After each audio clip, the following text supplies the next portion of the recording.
എല്ലാവരും പറയായിരിക്കും 4 മക്കളുണ്ടായിരുന്നു. പുലിക്കുട്ടന്മാരെ പോലുള്ള 4 മക്കൾ. സ്നേഹവാത്സല്യത്തോടെ കൈ വളരുന്നോ കാൽ വളരുന്നോ എന്ന് നോക്കി ഞങ്ങൾ അവരെ വളർത്തി. ആവശ്യത്തിന് വിദ്യാഭ്യാസം നൽകി നല്ല ജോലിക്കാരുമാക്കി.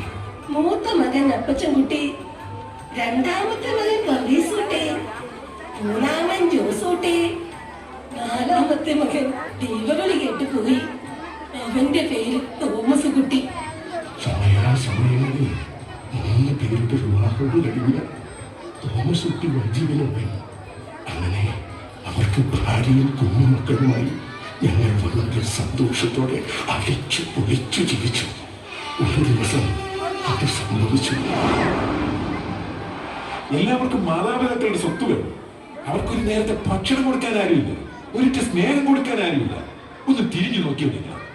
അപ്പച്ചനും അമ്മച്ചിയും ചത്തോ ജീവിച്ചിരിപ്പുണ്ടോ എന്ന് തിരക്കോ നിങ്ങൾ? മക്കളാണ് പോലും മക്കൾ. നിങ്ങളിങ്ങനെ ഒന്നും മിണ്ടാതിരുന്നുകൊണ്ട് ഒരു തീരുമാനമാകില്ല. തോമസ് കുട്ടി എന്ത് പറഞ്ഞാൽ അനുസരിക്കാൻ ഞാൻ ഒരുക്കൊള്ളുന്നു. ഞങ്ങളും അതിന് തന്നെയാണ് വന്നേക്കണത്. ഞങ്ങളും അതിൽ നിന്നല്ലേ വന്നത്. നിങ്ങൾ 3 പേരുണ്ടല്ലോ, 10 ദിവസം വീതം അപ്പച്ചനെ അമ്മച്ചിയും നോക്കിയാൽ പ്രശ്നം തീർന്നില്ലേ? ശരി, സമ്മതിച്ചു. വാ അപ്പച്ച, അമ്മച്ചി വാ, എന്റെ വീട്ടിലേക്ക് പോവാം.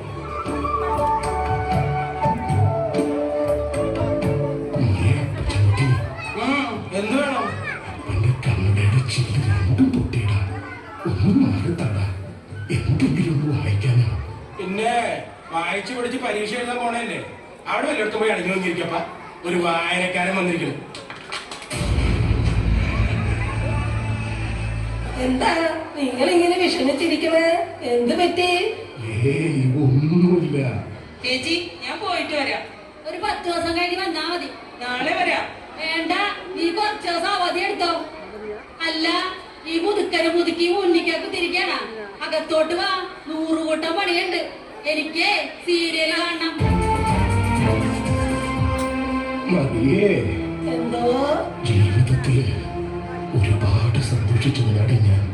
നിന്റെയും ജീവിതത്തിനിടയില് നക്ഷത്രങ്ങളായി പെയ്തിറങ്ങിയ നന്മകളായിരുന്നു നമ്മുടെ പൊന്നുമകൾ. ആ മക്കള് ആവതില്ലാത്ത കാലം വന്നപ്പോ പുലർകാലിന് തൊടുക്കുക, മുഖത്ത് കാവൽ തൊപ്പുക. എങ്ങനെയാ സഹിക്കുക? ഒന്ന് വിളിച്ചോളെ നിനക്ക്.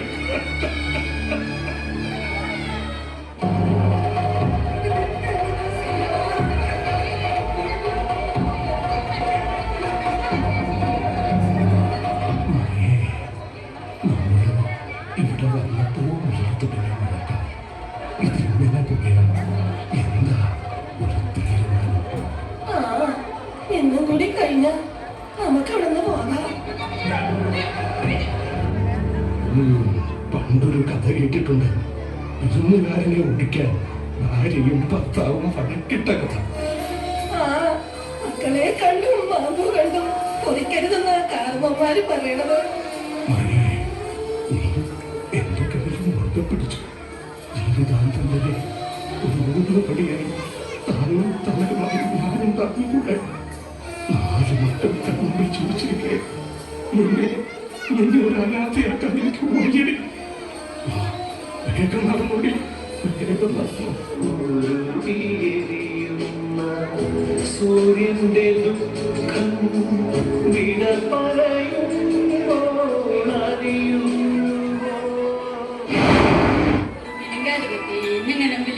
കെട്ടി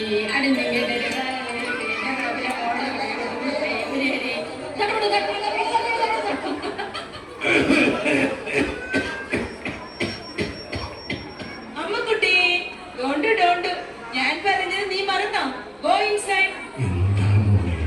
എന്താ കാര്യം? കാര്യം എന്താണെന്ന് ഞാൻ തന്തയോട് പറഞ്ഞിട്ട് വേണോ? ചുമയും കൊരയും ഇല്ലാത്ത രോഗങ്ങളൊക്കെയുണ്ട്. ഞങ്ങളുടെ കുഞ്ഞുങ്ങൾക്ക് പകരും. Dirty fellows.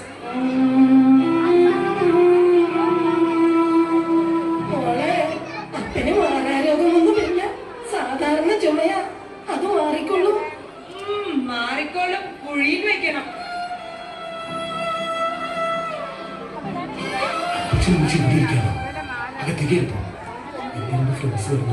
അവർ കാണാതെ കയറിപ്പോ. എന്താടാ, ഞങ്ങളെ അവര് കണ്ടാൽ കുറച്ച് കാണോ നിനക്ക്? ഈ അമ്മയുടെ ഒരു കാര്യം അവർ വലിയ ആൾക്കാരാണ്. എന്തെങ്കിലുമൊക്കെ ചോദിച്ചാൽ നിങ്ങൾക്ക് അത് മറുപടി പറയാൻ പറ്റൂല. അവരെന്താടാ മനുഷ്യന്മാരല്ലേ? അവർക്കും അപ്പനും അമ്മയും ഉണ്ടാവില്ലേ? ഓ, ഇതാ കുഴപ്പം. വാ തുറന്ന മണ്ടത്തരമേ പറയത്തുള്ളൂ. ദൈവത്തെ ഓർത്ത് അപ്പ ഒന്ന് അകത്തേക്ക് കേൾപ്പോ. ആരാ പോയത്? അപ്പനമ്മയോ? ചേച്ചി അല്ലല്ല, അത് ഇവിടുത്തെ സർവന്റിന്റെ അപ്പനമ്മയല്ലേ. എന്റെ ഡാഡി മമ്മി അമേരിക്കയിലാ. ദ്രോഹി. സ്വന്തം അപ്പനെയും അമ്മയും ജീവനോടെ കല്ലറി നടക്കാൻ കൊതി കൊണ്ടു നിൽക്കുന്ന മൃഗമേ. സ്നേഹമെന്ന് പറഞ്ഞാൽ എന്താടാ? ഇത് കണ്ടോളിയോ? എന്റെ നെഞ്ചിന്റെ കോളിൽ മായ്ക്കാനാവാത്ത വിധം കോറിയിട്ടൊരു സത്യ. നീയൊക്കെ ജനിച്ചു വീണ അന്ന് തൊട്ട് ഇന്ന് വരെ നിങ്ങളൊക്കെ സ്നേഹിച്ചിട്ടേ ഉള്ളൂ. കൈ വളരുന്നതും കാല് വളരുന്നതും നോക്കി നിന്ന് നിർത്തി കൊണ്ടിട്ടുണ്ട്. ഇത് കണ്ടോടാ നിന്റെ പെറ്റത്തള്ള. ഈ കണ്ണിലൂടെ ഒഴുകുന്നത് കണ്ണീരല്ല, ചോരയാ ചോര. 10 മാസം ചോരം ഒടുപത്തിൽ വയറ്റിയാലോടാ മരമേ നീ ചവിട്ടിയത്. ഇനി ഞങ്ങളിവിടെ നിന്നാ ഞങ്ങൾക്ക് ഭ്രാന്ത് പിടിക്കും. പിന്നെ എന്താ ചെയ്യാമെന്ന് ഞങ്ങൾക്ക് പോലും അറിയില്ല. ആരെയും അറിയാമോ? വാ പോകണം നമുക്ക്.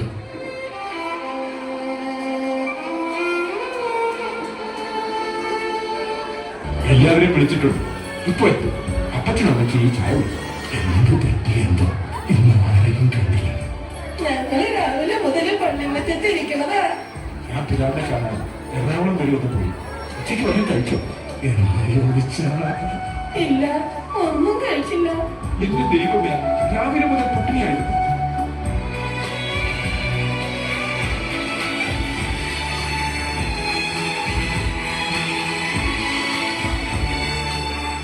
നിങ്ങൾ എല്ലാവരും എല്ലാം സമ്മതിച്ചു പോയതല്ലേ?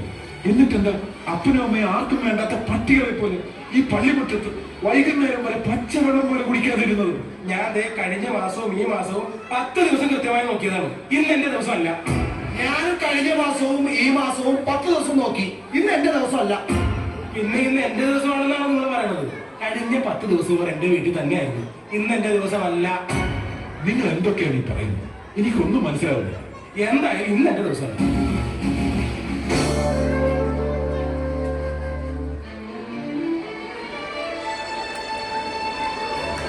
എന്റെ അപ്പച്ചനും അമ്മച്ചിയും ഇന്ന് ആർക്കും വേണ്ടാത്ത അനാഥരം.